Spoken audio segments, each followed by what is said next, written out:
Hey, tailgaters! Ross of the Pigskin Tales podcast here. Feel that sizzle in the air? That's not just your grill firing up, it's the thrill of upcoming college football season. Get your game day gear ready with Home Field, the premium collegiate apparel brand out of Indianapolis. They're serving up super comfortable, officially licensed apparel with unique vintage designs from over 150 colleges. It's like a buffet of team spirit. Just like your secret barbecue sauce, Home Field digs deep for flavor, unearthing unique logos and mascots from each school's history. You'll be decked out in a piece of nostalgia, ready to be the MVP of your tailgate party.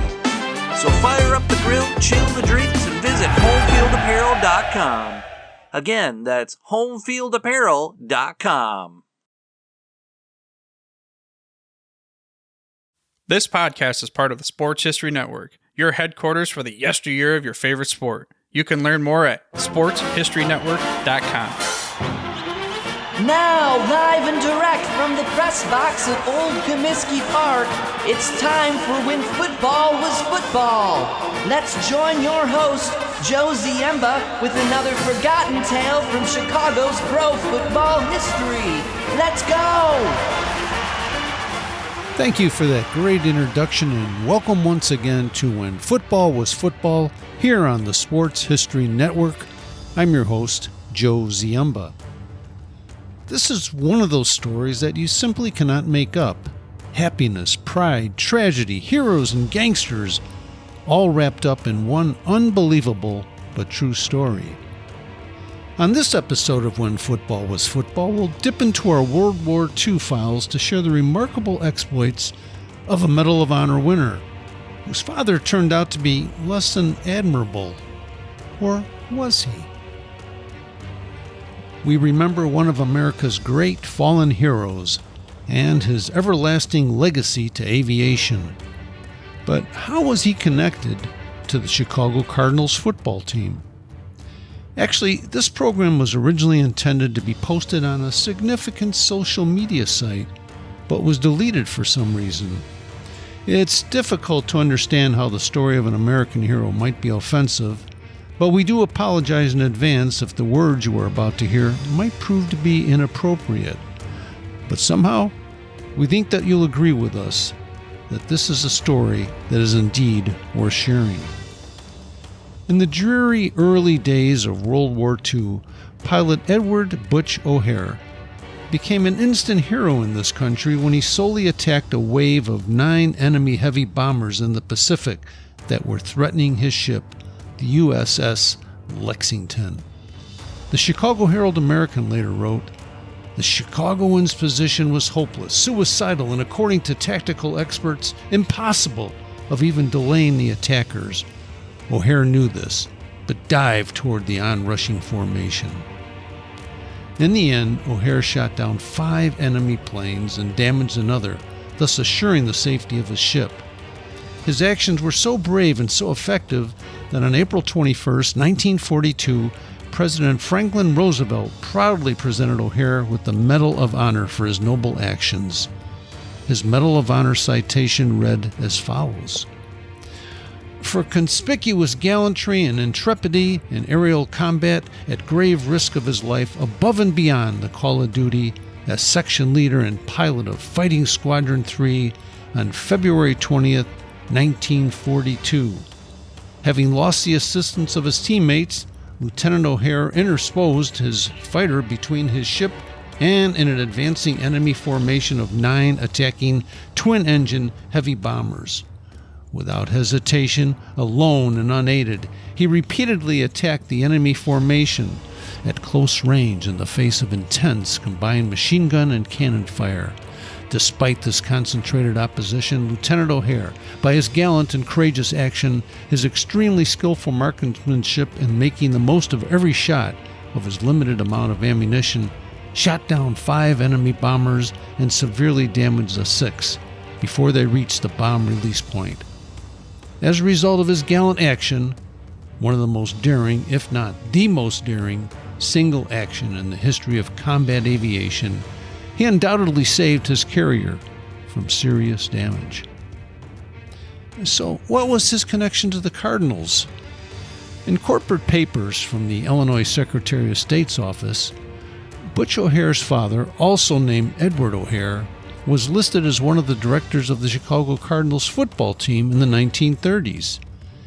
The elder O'Hare was a well-known attorney who dabbled in several other businesses, including being the partner of gangster Al Capone and the ownership of some dog and horse racing tracks.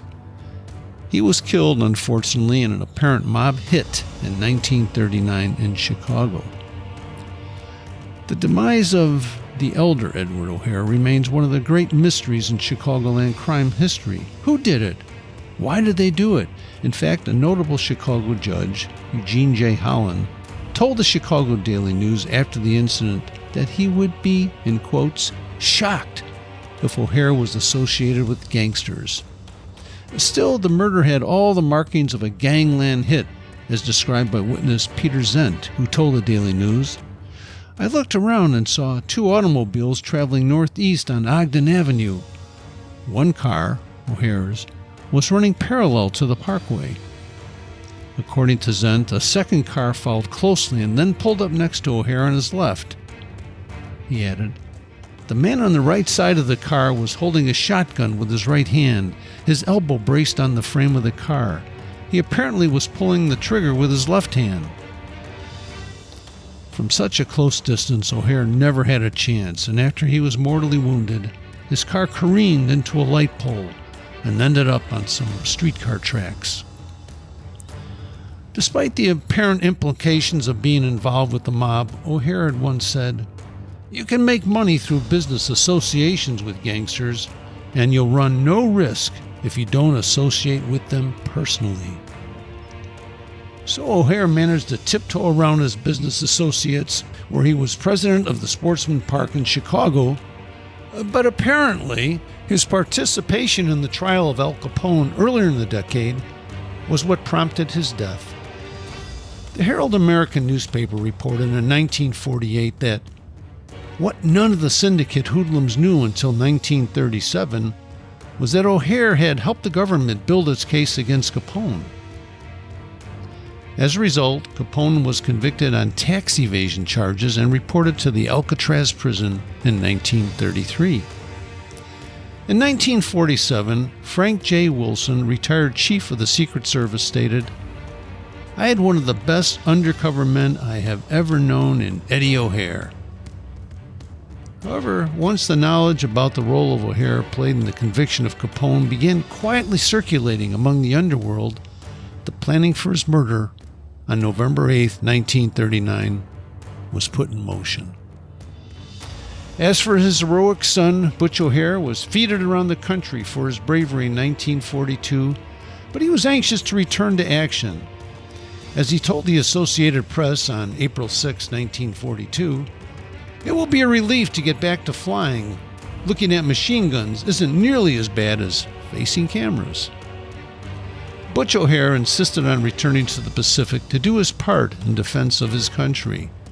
On November 26, 1943, O'Hare was lost in aerial combat, and neither he nor his plane was ever recovered. Once again, he selflessly and boldly attacked the enemy, preventing major damage to the U.S. fleet below. Rear Admiral Arthur W. Bradford said, "Butch O'Hare, with accompanying planes, saved my formation from certain torpedo hits. I am recommending him for a second Medal of Honor." Although neither O'Hare nor his plane was ever found, the heroic son of a Chicago Cardinals officer will remain both a legacy and an inspiration into the future. And why is that? To honor his memory as the first flying ace of World War II, the new tiny airport northwest of Chicago was renamed in his honor on September 19, 1949. There it remains today as O'Hare International Airport. This podcast is part of the Sports History Network, your headquarters for the yesteryear of your favorite sport. You can learn more at sportshistorynetwork.com.